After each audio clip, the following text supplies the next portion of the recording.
It's that time of the week, football fanatics. That's right. It's time for the NautZone from Sports Not, talking all things NFL football. And to do that, we invite you in.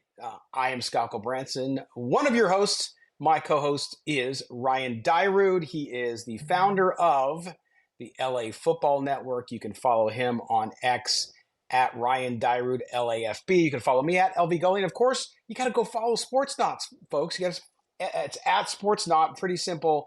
You can find us there and keep track of everything that's going on the site. But we're going to get right into it. A lot of stuff going on. The AFC, as I've called it, Ryan, is a bloodbath. The playoffs, you look at the scenarios, and it's just crazy. It's like that movie, A Beautiful Mind, where he's drawing all over the board. There's all these different scenarios. But one scenario we know about, and that is the Buffalo Bills. We saw the Buffalo Bills, the game of the week last week here on Sportsnet. We saw the Bills absolutely smother and destroy the Dallas Cowboys, who continue to struggle on the road. That was the big question mark going in, and Dallas has not answered that question. The Bills blow them out at home. And now you look at the Bills, Ryan, and suddenly the AFC East, where the Dolphins have kind of faltered, they play each other the last game of the season. This thing could go down to the final weekend between the Dolphins and the Bills, but they're coming on strong. Does anybody want to face the Bills in the playoffs as they're going right now?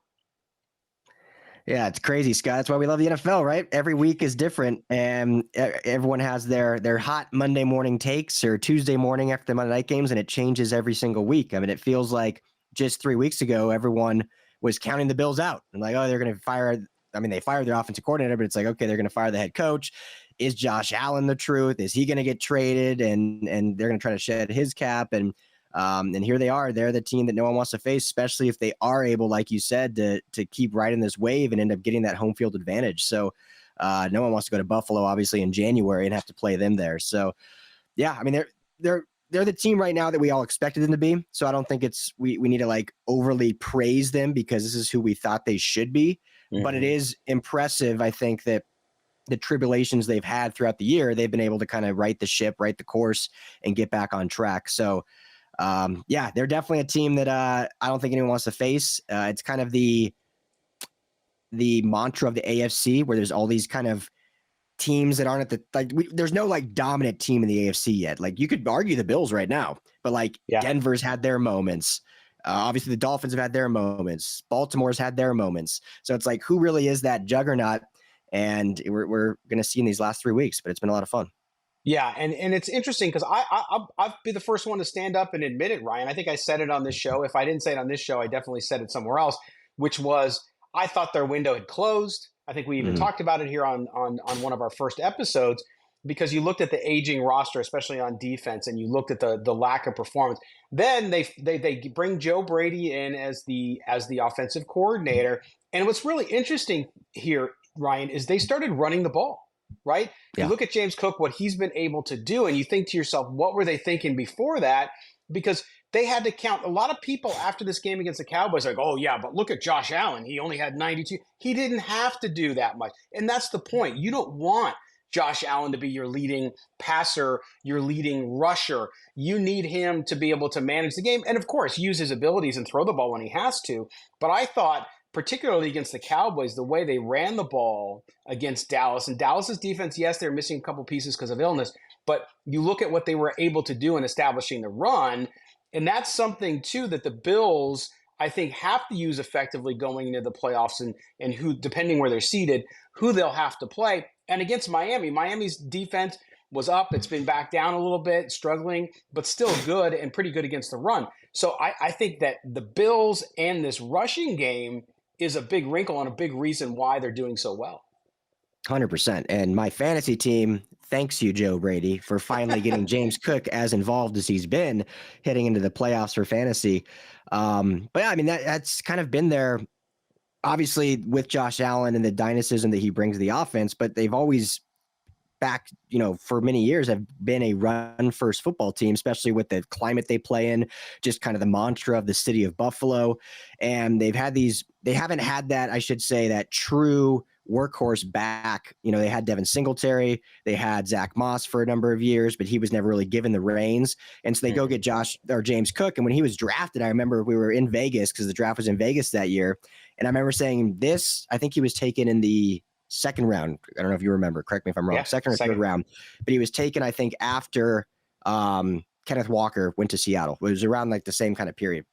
But I remember saying this to me is the best in terms of running back selection and where they fit. This was the best pick of the draft because James Cook can truly be the workhorse back that Buffalo has been needing. And they just took forever to finally give him the reins, and they finally have given it to him now. And I think they're reaping the benefits. And I think that's a big part why they've gone on this little run. And it's made their offense more conventional, but also more dynamic at the same time, if that can be a thing, because we know how good Josh Allen is, but when he's the end all be all, defenses know how to expose him, and obviously he can be a turnover machine. So when you have the running game going like they've had, it certainly makes for a recipe that they can, have some success, especially late in the season, especially when weather starts having a factor. So going into Miami team this week that obviously is great in the run game, and, Raheem Mostert just tied their franchise record for touchdowns in a season with still 3 to play. It could be a track meet in terms of running, not passing, which is we don't see very often in the NFL anymore. Yeah. That last game of the year between these two teams, between the Dolphins and the Bills, again, the Dolphins still have a 2-game lead on the Bills, but the Dolphins now face the Cowboys this weekend. And again, the Cowboys have that road monkey on their back. So we'll have to see how they do. And the Dolphins got to win, right? I mean, the Dolphins have kind of faltered over the last several weeks. And so they need the home win after losing at home. So you look at that and you think to yourself, wow, if the Cowboys bounce back on the road and beat the Dolphins this weekend, then there's only a 1-game lead in the AFC East, and then they play the last game of the year. I don't know about the tiebreakers yet. We'd have to look. I think head-to-head, obviously, the Dolphins have there. So you have to look at that situation. But that AFC East, which beginning of the season, Ryan, was like, Dolphins are going to run away with it because the Bills were doing so poorly. But as you said, the Bills finding the balance on offense, their defense picking it up a little bit, and being able to win big games as they did in Kansas City and against Dallas. I mean, that should be said.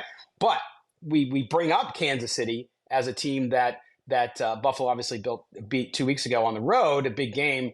You look at the Chiefs. What's going on with the Chiefs? We know about the receiving issue. We saw it again with Kadarius Toney.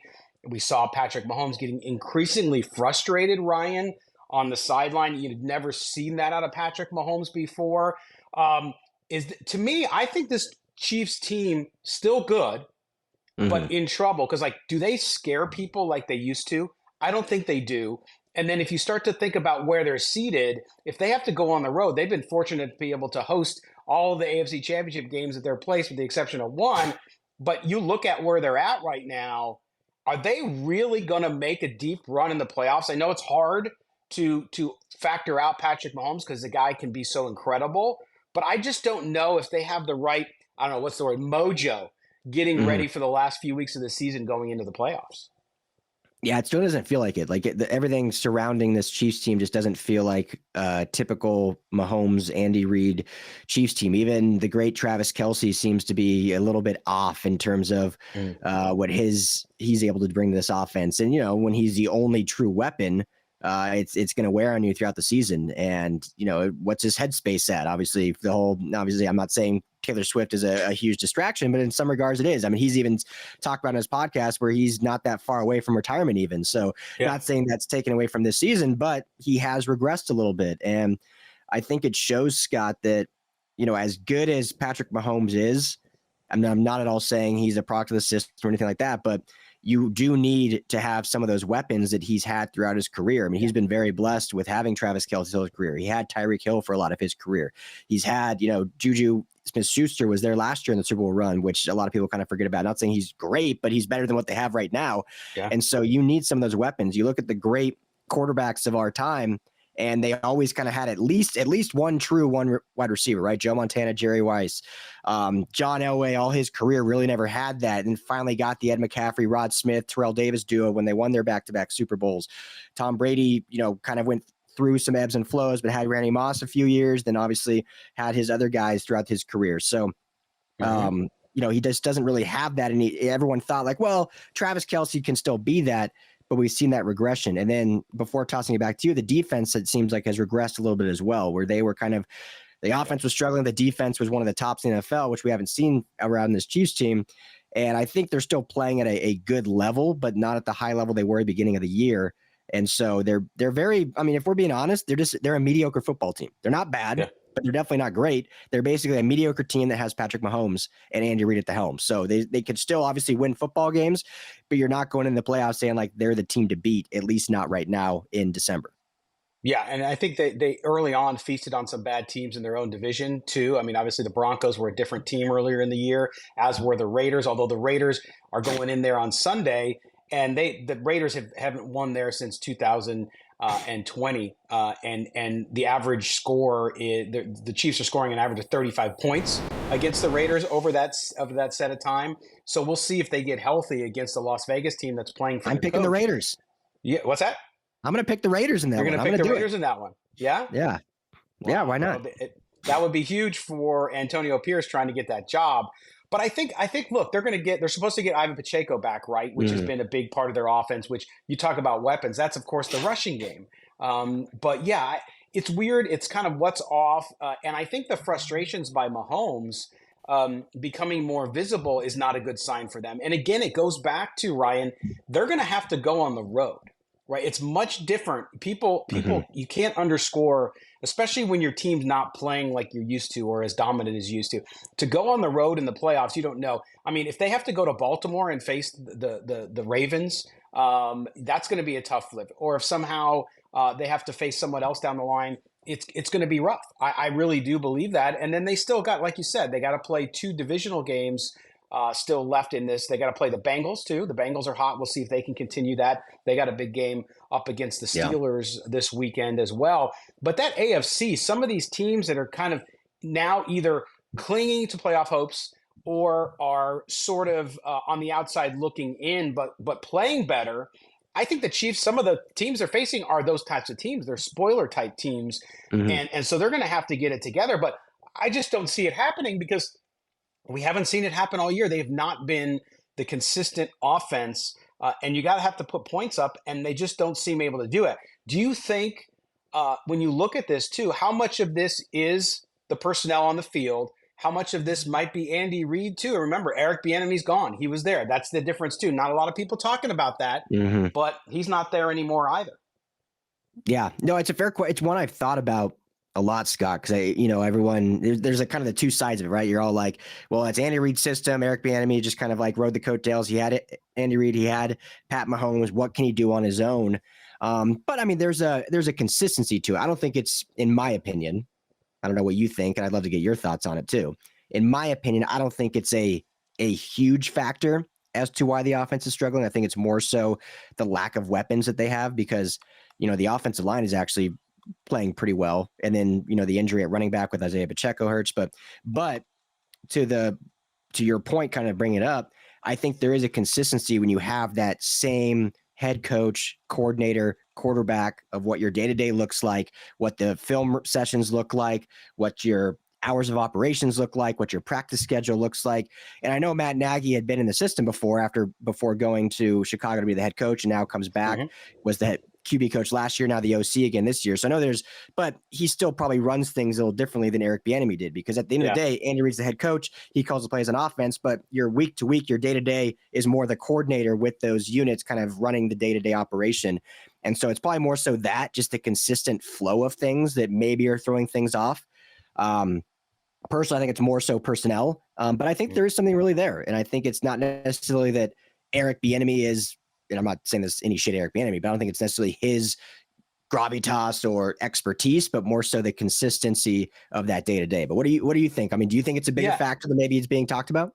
No, I think you're right. I think the personnel is the main issue here, and I think it was for the first time. You see teams like the Chiefs do so well for so many years in a row, and obviously they win 2 Super Bowls, and then you start to see them make moves, and you're kind of like, what are you doing here? So even the trade of Tyreek Hill, some people criticize them for doing that. At the time, I understood it, right? They weren't going to be able to afford it. They knew what they were going to have to do. But then it seems to me like they got, from a personnel perspective, complacent, thinking, well, Travis Kelce basically is a wide receiver. He's just as good as any wide receiver, even though he's a big tight end. And so we're just going to roll with that, and we'll get some role players around him. And that hasn't worked out. And I think that was really short sighted because no matter who you have there, you can't count on one person all the time. You need to be able to do it. Even Tyreek Hill, look, he was out last week. The Dolphins still had Jaden Waddle. They still had players that you could step up. It seems to me the Chiefs kind of went on the cheap when it came to wide receivers, and now they're really paying the price for it. And yes, the drops and everything. Some of these guys weren't known for their drops beforehand, but it certainly seems like whatever there's an issue there with focus and talent. And to me, that's going to come back and bite them. So if they take an early out in the playoffs because they're unable to amass the offense they need to be able to advance, then I think you got to look at the personnel. I know a lot of people will blame Reed, and I know Reed has some say over player personnel, but you got to look at the GM too, and you got to look at the organization and say, okay, what were we thinking going in defending our Super Bowl championship and kind of just trying to do it with a bunch of role players? Yeah, and that's a great point too, because when you look at Brett Veach, who I think has been one of the better GMs, when he took over a few years back, and when you look at his drafts, because when you're a GM, and I think Les Snead is a perfect example of this with the Rams, like he's always thinking almost like 2 years, like he does all the big moves, F them picks in the onset, but he's also kind of playing chess, thinking a few years down the road. And when you look at Brett Veach's drafts during their heyday of runs, I mean, I think back to 2 or 3 years ago when they took Clyde Edwards-Helaire with their first round pick after winning the Super Bowl. And it's like, taking a running back with your first pick like that, those are the years when, you're drafting 32nd in the first round, but that's when you're building that depth for then 2 years later when you can't afford your premier players. Clyde Edwards-Helaire can't even get on the field. And then when your 7th round pick, Isaiah Pacheco, goes down, he steps in and he doesn't like help the offense at all. So I think it's little moves like that where they just didn't do enough in the draft in their good years to prepare for these years where they couldn't afford high profile players. And that's where the dynasty teams, they're continually retooling in the draft. And they've had some good hits. I mean, they haven't, they drafted that really good linebacker. They've drafted some good safeties and stuff. But I think overall, especially on offense, they have not drafted well enough to retool on the cheap. Yeah, it's interesting you say that too, because remember last year in the Super Bowl, they had 6 starters from their draft class last year in the lineup. I think only one of those was on offense. So again, it was all defense. And that's what the Chiefs did. To your point about the draft, is you have to consider 2 years down the line, what are you doing? And they just didn't build depth. They went for, let's get the defense right, which you have to do too. And they needed to. They needed to get their defense better. But they went so far in that direction that they seem to have done it at the expense of the offense. And again, just like all things in the NFL, in my view, it's all about balance. You have to find that balance. And when that comes to the draft, to your point about depth, a lot of fans, they're like, why are we drafting this guy? It's like, no, you have to get depth. So if you draft in the 2nd or 3rd round an offensive lineman and you have a really good offensive lineman, it's about depth. It's also about knowing in today's NFL, Ryan, the most valuable asset any team has is a starting player on a rookie deal, right? Yep. To your point about managing the salary cap and building depth. And so you have to be able to do that. And it seems like they got complacent there and just haven't been able to recover from it yet. Now we'll see what they do in this offseason, but with the way deals are lining up, the way Travis Kelce's talking about even flirting with retirement and all that kind of stuff. Now his brother's done that for 4 years in a row. So who knows where Travis is with that. But that whole AFC dynamic and what's going on there is, do you look at the AFC? I mean, to me, like we talked about to start the show, I think the Bills right now, to me, are the most dangerous team just because they're playing so well. But again, I go back to the Ravens. The Ravens are the number 1 seed. People aren't really talking about them. Obviously, they have a big game against the 49ers this week on Monday Night Football, so we'll get a gauge. This could be a preview of the Super Bowl. When you see the Ravens, anything there that makes you say, other than history, because they bowed out in the playoffs, obviously, and haven't played well, is there anything there that makes you double take on the Ravens and perhaps the fact that they should probably get through that AFC? I think without any, I shouldn't say without any difficulty, but with less difficulty than they have in the past. Yeah, it's interesting how they're not getting as much probably shine as they deserve with the way they've played this year and playing in a pretty tough division overall. Lamar's playing at a great level. Obviously, he's improved his passing over the past couple of years. So I don't know. It's so weird, Scott, because it's like I don't want to at all throw any disrespect. They're playing great football. Obviously, they stifled Jacksonville just on Sunday night, and Lamar played great again. And the offense, I think, has some new weapons that they haven't had in the past. Obviously, losing Mark Andrews is a huge deficit, but the defense is playing like they always do. Another great defense, another D coordinator of theirs that's going to be in the running for a head coaching job. John Harbaugh, I think, one of the most underrated, underappreciated head coaches in football. When you look at just pure winning as a head coach, it's Mike Tomlin and John Harbaugh. Like, that's the standard. Andy Reid's up there too, obviously, Bill Belichick. But when you look at just regular season, non-losing seasons, it's John Harbaugh and Mike Tomlin, both in the same division. So but for whatever reason, all that being said, it's not, I still am like, I just don't feel like they're just going to run through the AFC. Like in years past, like 2 years ago or last year with the Chiefs, you're like, that's the team to beat. Like, good luck. Like, maybe someone can, but good luck. I don't feel that way with the Ravens, and I don't know why. Like, I really can't put my finger on why. Like, what do you think? No, I'm the same way. No, that's what I mean to tell you. It's like I look at them and I think, boy, it's so good. They have little lapses here, especially defensively, which you saw in the Rams game, if you remember. But then I look at them and I'm like, what is it that? Why can't I get on that bandwagon? I'll put it that way. Why can't I like for example, the 49ers? I just don't see right now anybody beating the 49ers, especially with the way the Eagles have fallen off, the way the Cowboys can't win on the road, because the 49ers will be the number 1 seed, right? So if that's the case, like, I'm all in on them. I get it, right? Not that I like the 49ers, don't get me wrong, but the fact is, I don't see anybody better. On the AFC side, I see the Ravens, and I say, oh yeah, great team, but man, if Buffalo goes in there in the playoffs, could I see the Buffalo Bills beating them at home? Yes. And to me, that could I see the Chiefs do it? Not right now, but if the Chiefs got hot the last 3 weeks of the season, I could see them going in and beating them. So I don't know what it is, and maybe it is that historical bias. It's that historical bias, knowing what you said about Harbaugh in the postseason, knowing as good as Lamar has played and as good as he's getting about. And there's some great examples of the game the other night where if this was 3 years ago, he steps into the pocket as the pocket collapses, he would have taken off and run. This time he stays. He's got more weapons, to your point, on offense, like Zay Flowers, and he throws the ball downfield instead of just trying to take the 5 or 6 yard run. So I appreciate that about Lamar. I've always been a fan of his and his play. But yeah, it's just a weird nagging, like, I can't get behind it. And I don't bet a lot of money on football, but if I did, I couldn't see myself placing a bet on them being the AFC representative. Now, Ryan, I will say, I think they have a way to convince me, and that's Monday night. If they go out and they beat the 49ers, whether it's a close game or not, which I think it would obviously be if they're going to beat them, then I might say, okay, now these guys have my attention, and I believe a little bit stronger that they will be able to go into the playoffs and beat some good teams, even if they have to do it at home. Yeah, I mean, that could be a true Super Bowl rematch, right? From what was that, 48 or 47? 47. Right. 47, I think. Yeah. The Flacco Kaepernick lights out power outage in the Big Bayou. Yes. This could be a preview of it, and I totally agree. If they can go out and honestly, if they lose but play it well and it's a close game all throughout and it comes down to a field goal at the end or whatever, then I'm like, I think I'm sold of like, this is the team in the AFC because they at least took it to the brink. Obviously, if they win, that's even better. We'll see. I don't know. I don't know what it is. I don't know if it's that, like, when you think of the QBs of today that are heralded, obviously Mahomes, Josh Allen, Joe Burrow, Justin Herbert to some extent, but I have criticism of him for this very reason.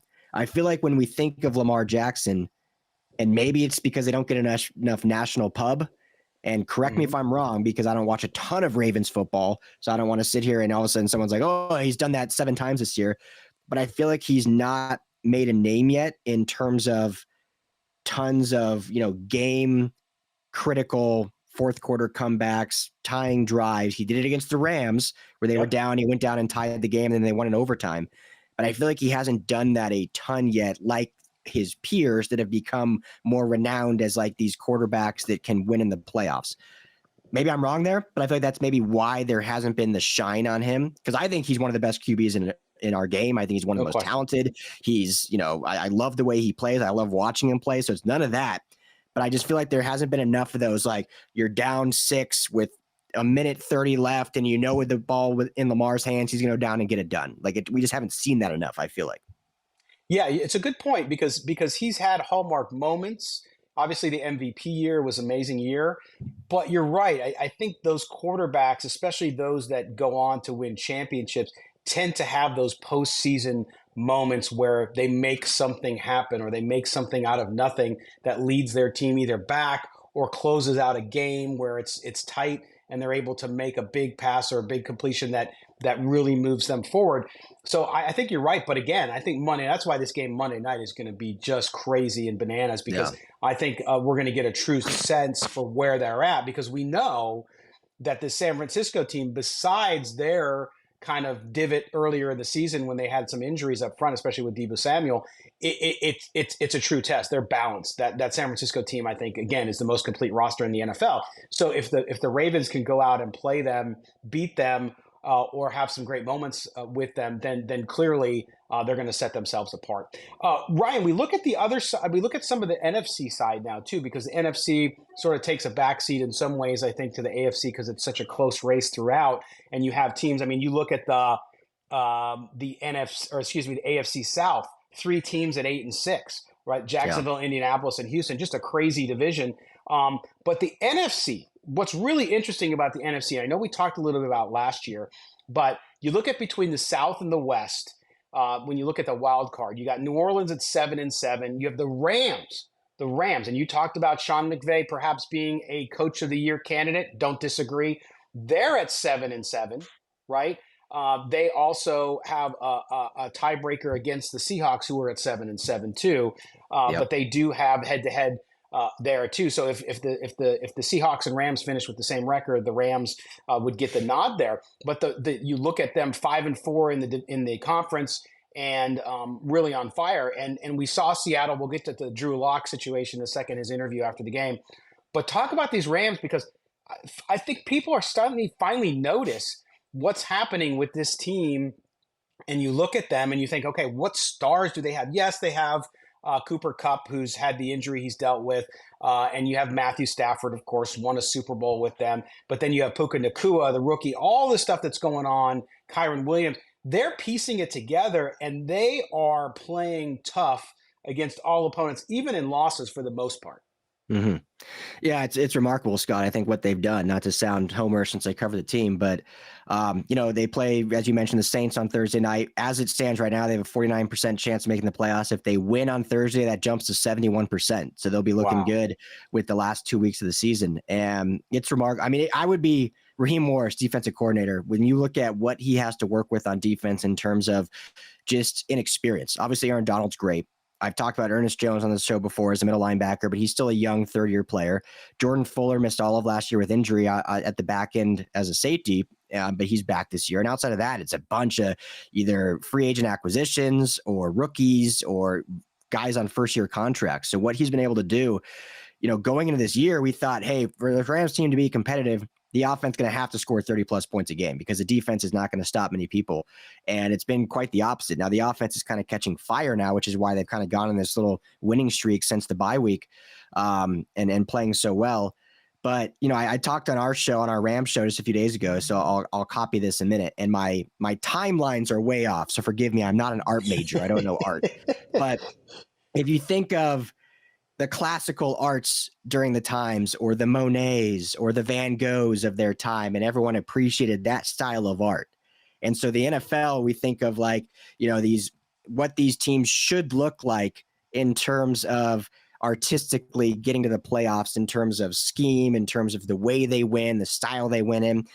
And then in the art world, this guy named Picasso came along and had a very different style of art that wasn't really appreciated until after the fact. Later on in life, it was like, wow, that was that really abstract art that we can appreciate.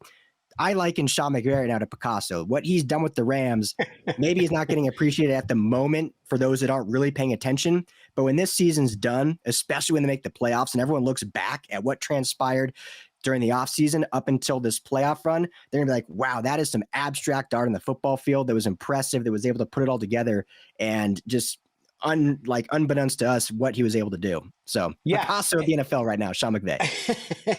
Well, and not only that, but I mean, listen, everybody wrote this team off and said, well, they're rebuilding. And it wasn't like a negative thing. It was just like, well, they had to, because of the contract, because of the money, all that stuff, and the veterans that they had to say goodbye to, people just expected them to fall off. And so you're right. I think that that's where it deserved it. And Sean McVay, when he's in the spotlight, obviously gets a lot of kudos and press. But kind of going into this year, they continue to fly a little bit under the radar because nobody's really talking about them. And again, the way they're playing, and you mentioned after the bye, the way they're playing, I'll tell you what, I don't want to play them in the playoffs either. Because I saw what they did against Baltimore. I saw what they've done against some of the better teams in the league. San Francisco. I don't want to play a Sean McVay, a veteran quarterback, by the way, too, who knows what it's like to be in those high pressure situations. So it goes to show you that coaching is important. And you talked about Raheem Morris. Are they able to retain him this year? Is he going to get a head coaching job? Are they going to lure him out of LA? He should. I mean, I would be shocked if he doesn't. He got some interviews 2 years ago, got some interviews last year, and then just seeing what he's done this year, I mean, I would be shocked. The way the players talk about him, the way the staff talks about him, the way he's known around league circles. He has head coaching experience early on in his career in Tampa. He coached the offensive side of the ball under Kyle Shanahan. He was a receivers coach in Atlanta, and then obviously now he's been at DC. So he's so well-rounded and a great leader. So, Scott, I would be shocked if he doesn't get a head coaching job, which he should. Yeah, I would think so. Especially, I mean, look, I think he was a hot commodity before. Yeah, he didn't get a job, but he goes to Los Angeles and look what he does. I mean, if I'm a GM or an owner and I'm looking at the job he's done there, and it's not over yet, so we'll see what ends up happening. If they go into the playoffs and win a game too, his name will get even hotter there. Now let's close out the show, Ryan, talking about the Seahawks' big victory this week, because you look at what they were able to do, and you look at Drew Lock. Drew Lock starts for Seattle against the Eagles after Geno Smith is out, and so they put him in there. Drew Lock has had an interesting career, of course, drafted out of Missouri to the Broncos. Broncos never really, I think, warmed to him, and he never really, in their view, convinced him that he was the guy moving forward as the franchise quarterback. And so he went to Seattle in the trade, of course, the Russell Wilson trade. He gets there, and again, he's the backup, and he bides his time. He learns from Geno Smith, a journeyman himself, who comes in and resurrects his career last year, gets a nice contract from Seattle, gets the opportunity in this big game to keep Seattle in the playoff hunt and in front of a national audience. He does that. They win the big pass to Smith and Jigba, of course, the Ohio State rookie, towards the end of the game. And Lisa Salter, one of the best interviews, I think, in the business, interviews him after the game. And Drew Lock gets emotional and says, hey, this was big, and you see Geno Smith cheering him on the sideline. And it was genuine. It was Geno Smith understanding what Drew Lock has been through. And he got emotional, Ryan. He talked about what it meant to him. It's been a long time. He's been through a lot. When you go through a situation like he went through in Denver, and then you get traded and you're still not the starter and you're sitting behind a guy they brought in who was another journeyman, I'm sure moments of self-doubt, all that stuff come up. And so to see him get emotional after the game to show how much that win meant to not only him, but others around him, I thought it was very special. And I'll get to why I think it's important too, from the whole scope of something we talked about last week in a minute. But tell me what you thought about that and what it says about Drew Lock. Yeah, super cool to see. For Drew Lock, super happy for him. Obviously drafted here in Denver, where I am right now currently, and was seen as the kind of the next, not necessarily John Elway, that's way too high, but the next heir apparent to be the franchise QB for the Broncos. And unfortunately, with head coaching inconsistency and offensive coordinator inconsistency, just never worked out. I mean, he only had 18 starts here in Denver. I mean, we talked about it multiple times on the show, Scott, about how these quarterbacks, these head coaches, they just don't get enough time. Josh Allen, it took 36 starts before he was an actual good NFL QB.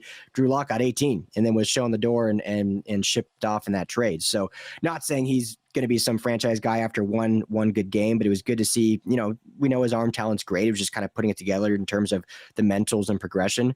But in terms of the interview, I mean, I love seeing that because I think so many athletes for right reasons are so kind of safeguarded and reserved, just kind of because they're in the spotlight all the time. So it's rare you see them really kind of let their shield down and just let their raw emotions out. And so just seeing how much it meant to him, it was a regular season game, but saying he'll remember this for the rest of his life, the biggest stage he's been on, all these different things. And, just his appreciation for his teammates, his coaches, and how the guys rallied around him. So I think that's so cool. And that's what makes this game and sports in general so great, is those little moments remind you of the brotherhood and the family that you build. And so it's like, it's those moments that all the craziness in life, like you can get behind, like your team, your teammates, your player, your whatever it may be, and kind of come together as one. So it was a super cool moment, and super happy for Drew. Yeah, it's cool too. Time of the year, everybody's thinking about family and spending time with family or loved ones, friends, and to see that too. But I also think it goes back to something you and I have talked about a couple times here on the show, Ryan, which is the idea that we hurry along development of players so much in the NFL today, right? Because of the money involved, because coaches have a tenure of 2 to 3 years if they're lucky, if they're not winning. You don't have much time to turn things around anymore. And that goes with development. You talked about when Josh Allen came out and it was 36 games before he started to click. Well, Drew Lock hasn't played 36 games before and hasn't had an opportunity to do that.